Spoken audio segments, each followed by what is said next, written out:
Round, looked the man in his eyes and asked if it would be okay if I could hold her while we waited. I also said her playing with a lanyard didn't bother me, that I have children and long lines at the bank are indeed difficult for adults too. The man quietly mumbled something as he passed the toddler into my outstretched arms. She began quieting down while I asked questions for her to answer without speaking, but by pointing.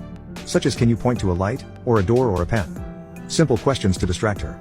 Again I was facing front with the man behind me. I then felt a tap on my shoulder and heard him say something to the effect of why had I not called him all these years. I twirled around hugging the toddler and asked him to repeat his question. He did, however I was still at a loss. I did not recognize him or his voice and thought he mistook me for someone else. He then said, "Mindy, don't you remember who I am? You must be doing good or you would have called and taken me up on my offer." At this point I was even more confused.